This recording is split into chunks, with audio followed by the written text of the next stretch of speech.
میں doctor نازنین head of department ہوں گائنی آبسٹرکس Kerala hospital. آج میں آپ کو انڈومیٹروسس کے متعلق بات بتاؤں گی۔ انڈومیٹروسس ہے کیا؟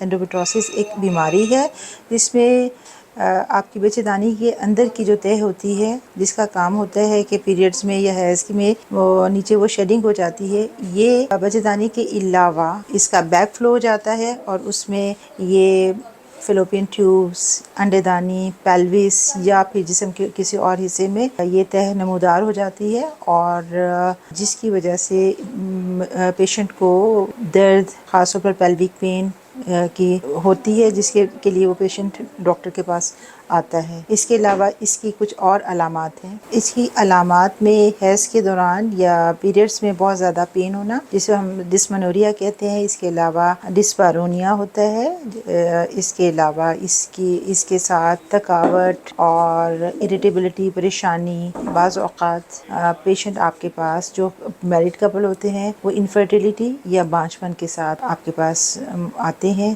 اور جب آپ اس کو ڈائگنوز کرتے ہیں تو ان کو پتہ چلتا ہے کہ اس کو پیشنٹ کو انڈومیٹروسس ہے۔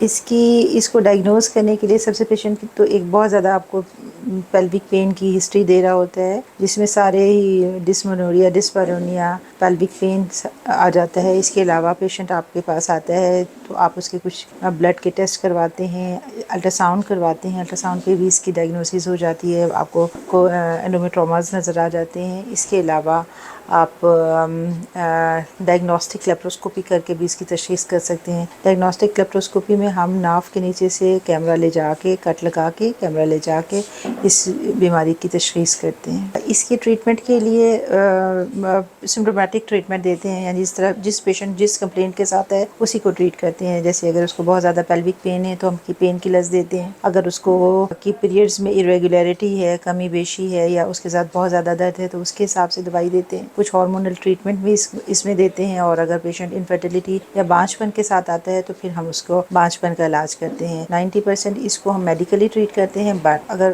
ہمیں لگے کہ میڈیکلی اس کا نہیں ہوتا تو پھر ڈائگنوسٹک یا آپریٹو لیپروسکوپی کے ذریعے انڈومیٹروما کو ٹریٹ کیا جاتا ہے، اور اسی طرح بانجھپن کا علاج بھی کیا جاتا ہے۔ یاد رکھیں، انڈومیٹروسس بیماری ضرور ہے لیکن یہ قابل علاج ہے۔ اپنے جسم کی سنیے، اپنے آپ کو بر وقت علاج کریں، اور اپنے علاج اور چیزوں کی تشخیص کے لیے، بیماری کی تشخیص کے لیے ڈاکٹر سے رجوع کریں۔